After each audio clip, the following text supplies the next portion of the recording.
Сайн байцгаанууд та бүхэнд олон улсын амьдралд болсон үйл явдлыг томилон хүргэе.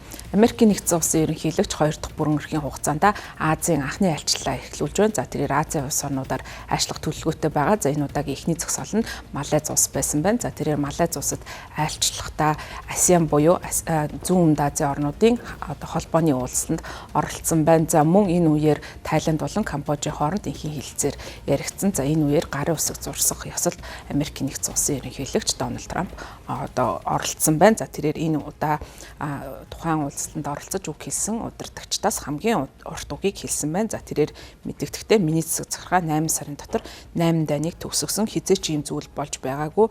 Бид сар дунджаар 1 дайныг төгсгөж байна. Энэ бол хобби гэж хэлэх ёсгүй. Учир нь бол үүнээс хамаагүй ноцтой зүйл байгаа. За би энэ зүйлийг бол маш сайн хийдэг, хийх дуртай зүйл мэн гэж мэдгдсэн байна. За мөн Трампын хувьд ASEAN-ы дээд хэмжээний уулзалтанд оролцсон. За энэ үеэрээ ASEAN-тай тогтоосон харилцааны ач холбогдлыг онцлсан байна. За тэрээр худалдааны харилцааг гүнзгийрүүлэх, аюулгүй байдлаа бэхжүүлэх, доктортой байдал, хөгжил цэцгэлд инх тайвныг бэхжүүлэх зорилгоор энд ирсэн гэж мэдэгдээд Америкийн нэгдсэн улс та бүхэнтэй 100% хамт байгаа бөгөөд бид олон жилийн туршид хүчтэй түнш найз байхаар төлөвлөж байна гэж мэдгдсэн байна. Энэ жил ASEAN-ыг даргалж байгаа Малайзын ерөнхий сайд Анвар Ибрагим ASEAN болон Америкийн нэгдсэн улсын харилцаа бол цогц стратегийн түншлэл болж гүнзгийрсэн гэж мэдэгдээд Анвар Америкийн нэгдсэн улс болон зүүн Өмнөд Азийн хоорондын эдийн засаг бол бидний хувьд их тийм өнөөгийн энэ нөхцөл бол алтан үеийг бий болгох боломжтой гэж мэдэгдсэн. За энэ удаагийн уулзалтанд Дональд Трамп оролцож байгаа явдал нь бүс нутагт бүгд найрамд Хятад ард улсын нөлөө өсөн нэмэгдэж байгаа. За тийм учраас Трампын зүгээс эдийн засгийн болон бусад хамтын ажиллагаагаар дамжуулан ASEAN-ы улс орнуудтай хамтын ажиллагаагаа бэхжүүлэх зорилготойгоор энэ удаагийн уулзалтанд оролцсон гэж ажиглагчид дүгнэж байна. За зүүн Өмнөд Аз бол дэлхийн хамгийн их экспортоос хамааралтай бүс нутаг юм байна. За Хятадаас илүү хамаагүй илүү Америкийн зах зээлээс илүү хамааралтай бүс нутаг гэж тооцогддог. За Дональд Трампын хувьд нийтдээ 48% бол анх тарифыг тус бүс нутгийн орнуудад ногдуулна гэж занал хийлж байсан. За үүнийг бол зохицуулах боломжтой гэж талууд харж байгаа.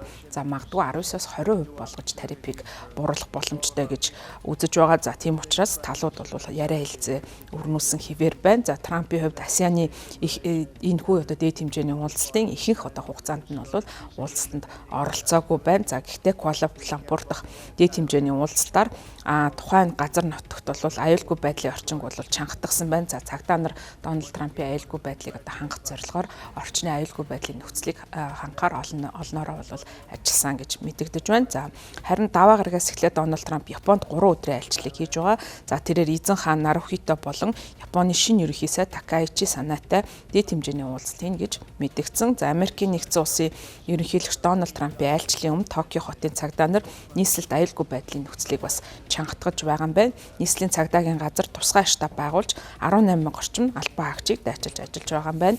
За цагдаагийнхан ямар нэгэн байгууллагатай холбоогүйгээр гэмт хэрэг үйлддэг этгээдүүдтэй тэмцэх арга хэмжээ авахд бол анхаарал хандуулж байгаа юм байна. Ийм хүмүүсийг ихэвчлэн ганцаараа гэмт хэрэг үйлддэг хүмүүс гэж нэрлэдэг. Энэхүү алхмыг Токио хотын цагдаагийн зүгээс хийх болсон нь ерөнхий сайд дасан Шинзо Абе буудалж амь насаа алдсантай холбоотой байх магадaltaй гэж үзэж байгаа. За тэрээр 3 жилийн өмнө Нара хотод үг хэлж байхдаа амиа алдсан. За мөн өнгөрсөн жил ерөнхийлөгч Дональд Трампын амь насанд халдах үйл явдал бол болсон. За үүнтэй холбоотойгоор аюулгүй байдал хамгаалтыг бол маш чанга байлгаж байгаа юм байна. За мөн цагдаагийн албан хаагчид 24 цагийн турш бэлэн байдал байх болж байгаа. За тэд бол тээврийн хэрэгслийг шалгаж, за хүмүүсийг байцаад сэжигчтэй онлайн бичлэгүүдийг шалгаж, за бусад арга хэмжээг авахар ажиллаж байгаа юм байна. За Трамп Лавг гарагт Өмнөд Солонгос руу айлчлах төлөвтэй. За тэнд бол Өмнөд Солонгосын ерөнхийлөгч Ижимянтай уулзаж яриа хэлцээ өрнүүлнэ. За мөн Пүрэв гарагт Хятадын дарга Ши Жинпинтэй яриа хэлцээ өрнүүлнэ гэсэн ийм төлөвлөгөөтэй байгаа юм байна. За түүний хувьд Азийн орнуудыг анхаарч байгаа явдал нь түүний хэрэгжүүлж байгаа Аз намхан далай чиглэсэн энтгэн намхан далайн стратеги гэсэн бодлогын алхамтай холбоотой. За тэрээр өмнө нь ерөнхийлөгчөөр ажиллах хугацаанд энтгэн намхан далайн стратегийг батлаж тухайн стратегийг хэрэгжүүлэхийг ирмэлцсэн. За энэ удаа ч гэсэн Аз намхан далайн бүс нутгийн орнуудтай харилцаа холбоогоо гүнзгийрүүлэх, за ялангуяа бүс нутагт өсөн нэмэгдэж байгаа Хятадын нөлөөллийг хязгаарлах зорилготойгоор энэхүү айлчлалыг хэрэгжүүлж байгаа. За өөрөөр хэлбэл бүс нутагт өөрийн холбоотон түвшүүдтэйгээ харилцаагаа хөгжүүлэх замаар энэ бүс нутгаас бүгд найрамд Хятад ард улсыг энэ нөлөөг хумих цаашдаа бол нөлөөг нь хязгаарлах зорилгоор энэхүү айлчлалыг хийсэн гэж ажиглагчид үзэж байгаамаа.